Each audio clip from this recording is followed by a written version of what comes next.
Oi, iluminados! Eu sou a Gisele, esse é o meu canal Gi Vidal.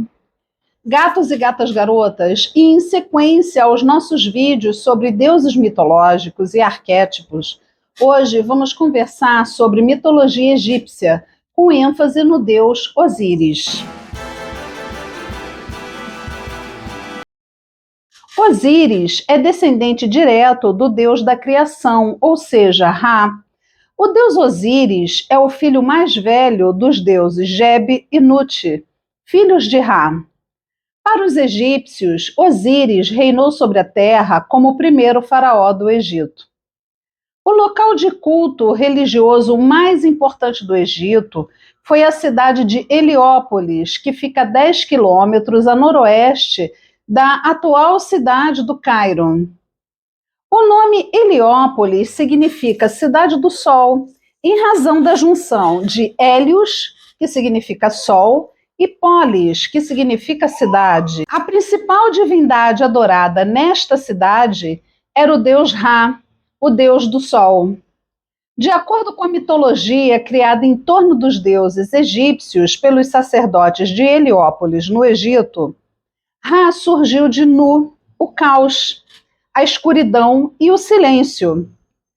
Das mãos e da respiração do deus Ra, nasceu Shu, o deus do ar seco, do estado masculino, calor, luz e perfeição. E Téfnis, também chamada de Tefenet ou Tefnut, a deusa da umidade das nuvens. Os deuses Shu e Téfnis deram origem a Geb, deus da terra, e a Nut, deusa do céu. E desta forma aconteceu a criação do universo. Mesmo contra a vontade de Ra, Geb e Nut se uniram, mas Ra enviou o pai deles, Shu, para separar os dois. No momento em que o deus Shu cumpre as ordens do deus Ra, começou a vida sobre a terra, e Nut foi condenada a não procriar em todos os dias conhecidos. Naquela época, o calendário era composto de 360 dias, com 12 meses e cada um dos meses com 30 dias. Mas o deus da sabedoria, Tote, para ajudar Nut, usou a luz da lua para criar mais 5 dias. A partir daí, o ano passou a ter 365 dias. Com essa ajuda de Tote, a deusa Nut conseguiu dar à luz a Osíris, Sete, Ísis e Néfites, formando a Enéade, as 9 divindades de Heliópolis, ou seja, Ra, Shu, Téfnis, Geb, Nut, Osíris, Sete, Ísis e Néfites. De acordo com a mitologia egípcia, uma Enéade era um agrupamento de 9 divindades que normalmente estavam ligadas entre si por laços familiares. Enéade é uma palavra de origem grega. Na língua egípcia, a palavra para designar uma Enéade era Pesedjet. Aqui eu peço desculpas a vocês, como sempre, porque eu não falo a língua egípcia. A Enéade da cidade de Heliópolis era considerada a mais importante. Assim chegamos ao deus Osíris, nosso personagem mitológico do vídeo de hoje. Ele tinha 3 irmãos: Set, deus da guerra, da violência e do caos; Néfites, deusa da morte; e Ísis, deusa do amor, da natureza e da magia. Sete desposou sua irmã Néfites, e Osíris, a sua irmã Ísis. Osíris governava o Império Egípcio antigo. Sete governou o deserto. Por isso e outros detalhes, Sete tinha muita inveja de seu irmão, que acabou virando ódio. Então, preparou uma armadilha para matar Osíris. Primeiro, Sete prendeu seu irmão em um sarcófago, que foi jogado no rio Nilo. Ao saber o que tinha acontecido com seu marido, Ísis, em desespero, sai pelo Egito à procura do corpo de Osíris, para que ele fosse enterrado com dignidade.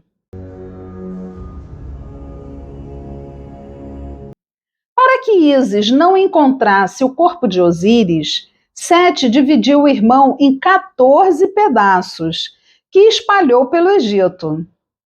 Ísis recebeu a ajuda de sua irmã Néfit para encontrar todos os pedaços do marido. A única parte do corpo de Osíris que não foi encontrada foi o pênis, substituído por um caule vegetal. Após a mumificação de Osíris, a deusa Ísis se transforma numa ave, com poder de ressuscitar Osíris. Esse é o mito de Osíris. Osíris era considerado o deus da criação, pai do universo, além de ser o deus do julgamento, do além e da vegetação. Esse deus era um dos mais importantes e populares da mitologia egípcia. As celebrações para o deus Osíris aconteciam todos os anos, marcando o ciclo da vida, do nascimento, da morte, do renascimento e da bênção da fertilidade.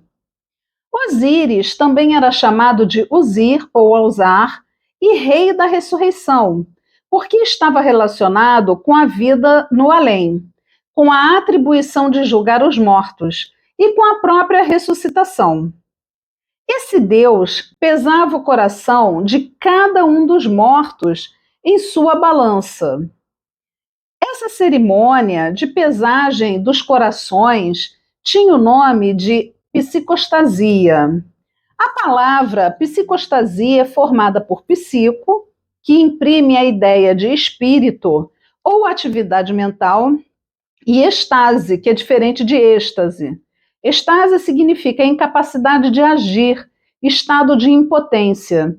E era justamente o que acontecia no tribunal de Osíris. O deus Osíris dava o veredito sobre o destino dos mortos. As almas chegavam e argumentavam sobre a sua vida. Anubis, além de levar as almas até o tribunal, pesava o coração delas na balança da deusa Maat.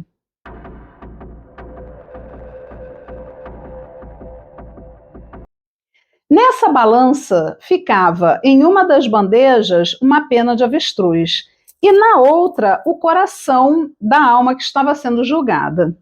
Se o que a alma falou perante Osíris fosse verdade, o coração e a pena ficariam em equilíbrio e ela seria considerada uma alma pura. Caso contrário, se o coração fosse mais pesado do que a pena, Amut, que era considerado um demônio com cabeça de crocodilo, metade do corpo de leão e a outra metade de hipopótamo, destruiria a alma em razão dos seus pecados. Tote, o deus que inventou a escrita, gente, eu já falei desse deus quando conversamos sobre o deus grego Hermes, no vídeo O Ocultismo no Antigo Egito. O card desse vídeo vai ficar aqui em algum lugar para vocês, ok? Acessarem, caso vocês queiram, tenham curiosidade. Então, retornando ao tribunal de Osíris, Tote elaborava um relatório final sobre a pesagem e depois entregava a Osíris, caso Amut fosse favorável aos argumentos da alma, ainda tinha isso. Osíris confirmava o relatório e permitia a entrada da alma em seu reino, o Duat. No reino de Osíris, a alma desempenharia a mesma função que teve na Terra, com uma vida mais agradável.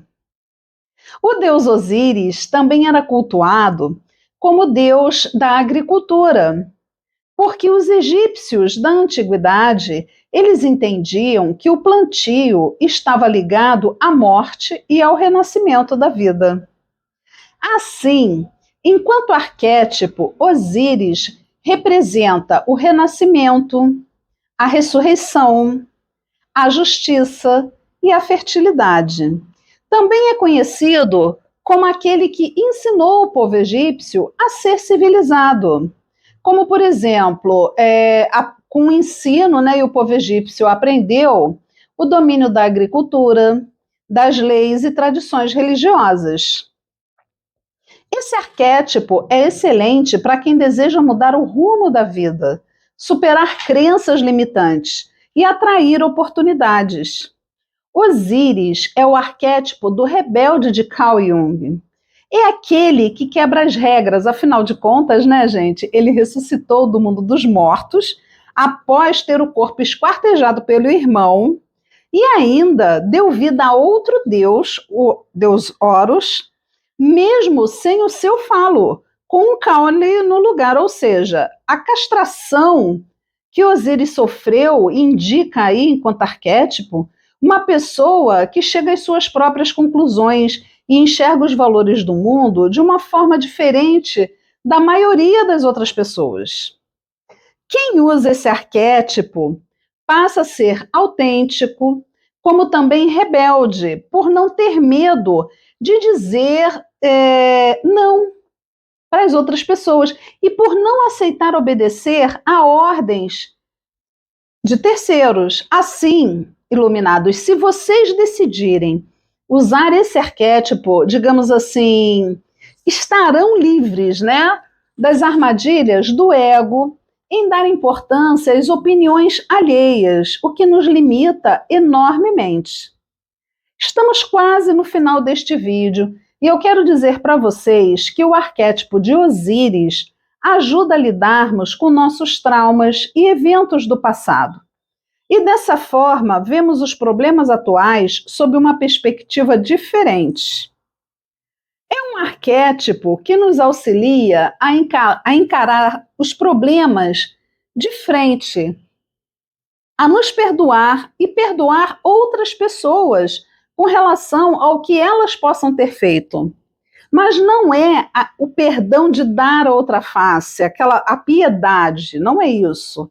Nós passamos a entender que não existe necessidade de vingança, porque a própria vida se encarrega de fazer justiça. E olha, confiem, vai acontecer. A justiça vem. Assim, iluminados, se vocês possuem coragem suficiente para encarar traumas e medos de frente e deixar para trás tudo que te limitou até hoje, esse é o arquétipo ideal. Chegamos ao final de mais um vídeo sobre deuses mitológicos e seu uso como arquétipo. Gratidão por estarem comigo até esse momento.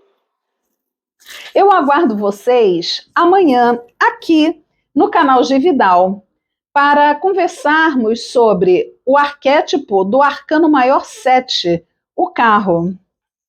Fiquem bem. Namastê.